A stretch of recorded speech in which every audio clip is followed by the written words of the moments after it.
Welcome to Maharashtra exam academy. आज part 4 पाहणार आहोत. यामध्ये प्रिवियस इयरचे इम्पॉर्टंट प्रश्न असतील. पहिला प्रश्न, the internal resistance of an ideal source is. आदर्श विद्युत स्रोताचा अंतर्गत प्रतिकार डॅश आहे. Option A 0, option B 1, option C negative, option D infinite अनंत. एक आदर्श विद्युत धाराचा स्रोताचा आंतरिक प्रतिरोध अनंत असतो, इन्फायनाईट असतो. दुसरा प्रश्न, the relationship between electrical power and electric current. विद्युत ऊर्जा आणि करंट यांच्याचे संबंध आहे. Option A linear, option B non linear, option C constant, option D exponential. तर आपला आन्सर येईल ऑप्शन बी. विद्युत शक्ती आणि विद्युतधारा यांच्यामध्ये संबंध रेखीय असतो, कारण power is directly proportional to I square. शक्ती ही विद्युतधारेच्या स्क्वेअरच्या प्रमाणात असते. तिसरा प्रश्न, what is an electric current. विद्युत प्रवाह काय आहे. Option A power that move the electron, option B the random movement of electron in a conductor, option C pressure difference between two pole, option D the predominantly in one direction. तर आपलं option होईल option D, predominantly in one direction. एका दिशेत मुक्त इलेक्ट्रॉनच्या चलायमान होणे. एका दिशेत मुक्त इलेक्ट्रॉनच्या चलायमानाला विद्युत प्रवाह म्हणतात, किंवा दुसऱ्या भाषेत चालकामध्ये इलेक्ट्रॉनच्या आवेशाच्या प्रवाहाला विद्युत प्रवाह किंवा विद्युतधारा असे म्हणतात. चौथा प्रश्न, a 3 ohm resistor with 2 ampere will dissipate power. 2 ampere करंटसह 3 ओहम रेजिस्टरमध्ये किती शक्ती नष्ट होईल. 4 ohm, 4 watt, 3 watt, 12 watt, option D आहे 8 वॅट. तर आपला आन्सर होईल ऑप्शन सी 12 वॅट. कारण प्रश्नामध्ये आपल्याला दिलेले आहे आर 3 ओम आणि करंट 2 एम्पियर्स दिलेले आहे. आपल्याला माहिती आहे P is equal to I square R.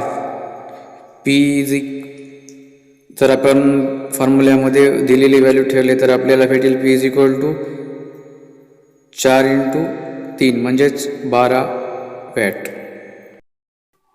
पाचवा प्रश्न, electric resistance offer to dash to flow of current. विद्युत प्रतिरोध विद्युत प्रवाहाला डॅश करते. Option A conductance, B voltage, option C opposition, option D path मार्ग.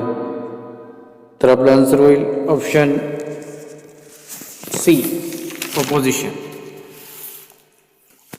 विद्युत प्रतिरोध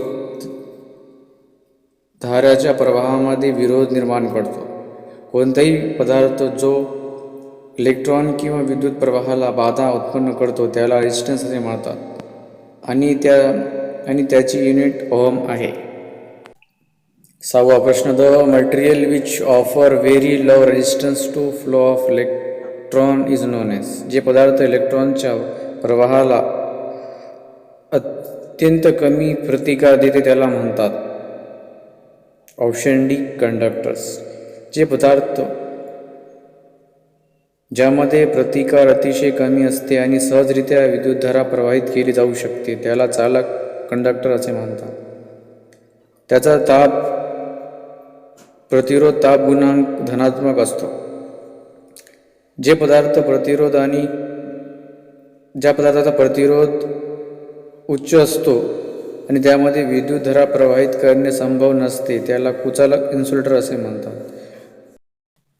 सातवा प्रश्न, in gases the flow of current is due to. वायूमध्ये विद्युत प्रवाहाचा प्रवाह ॲजेसमुळे होतो.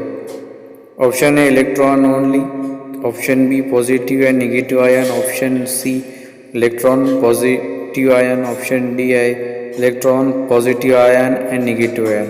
तर आपला आन्सर होईल option D, electron, positive ion आणि निगेटिव्ह आयन. इलेक्ट्रॉन, धनात्मक आयन आणि ऋणात्मक आयन. गॅसेस किंवा वायूमध्ये विद्युतधाराचा प्रवाह इलेक्ट्रॉन, धनात्मक आयन आणि ऋणात्मक आयन यामुळे होतो. परंतु ठोस चालकामध्ये विद्युत प्रवाह मुक्त इलेक्ट्रॉनमुळे होतो.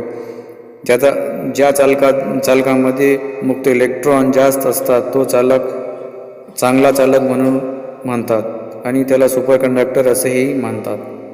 8वा प्रश्न, the element which is capable of deliver of energy its own is non as. जो घटक स्वतःहून ऊर्जा वितरित करण्यास सक्षम आहे त्याला म्हणतात. Option A linear element, B unilateral element, C active element, D passive element. तर आपला आन्सर होईल ऑप्शन सी. जे पदार्थ ऊर्जा डिलिव्हर करतात त्यांना ॲक्टिव्ह एलिमेंट, सक्रिय तत्व असे म्हणतात. उदाहरणार्थ करंट, व्होल्टेज एक्सेट्रा.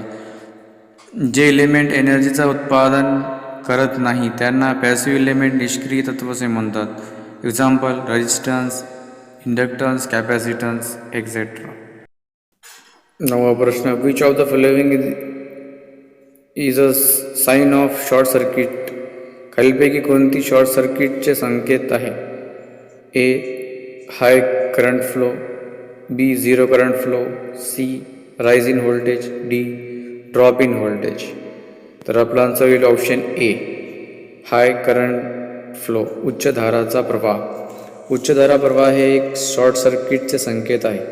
जेव्हा कोणतीही विद्युत परिपथामध्ये 2 किंवा अधिक फेज एकमेकांना मिळतात तेव्हा शॉर्ट सर्किट होतो. तेव्हा त्या परिपथामध्ये प्रतिरोधाचा मान अतिशय कमी होतो आणि उच्च विद्युतधारा प्रवाहित होते. 10वा प्रश्न, the equivalent resistance in ohm in the circuit shown is. दर्शविलेल्या सर्किटमधील ओहममधील समतुल्य प्रतिकार आहे.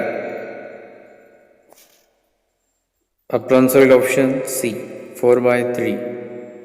येथे प्रतिरोध हे सिमन्समध्ये दिलेले आहे. ते प्रतिरोधाच्या उलट, रेजिस्टन्सच्या उलट असते. म्हणून R1 is equal to 1/2 ohm and R2 is equal to 1/4 ohm. Equivalent resistance is equal to R1 plus R2. तर आपण त्यांची ॲडिशन केली तर आपल्याला आन्सर भेटेल 4/3. Thank you for watching. तुम्हाला येणाऱ्या एक्झामसाठी हार्दिक शुभेच्छा. जर आवडत असेल तर लाईक करा आणि शेअर करा.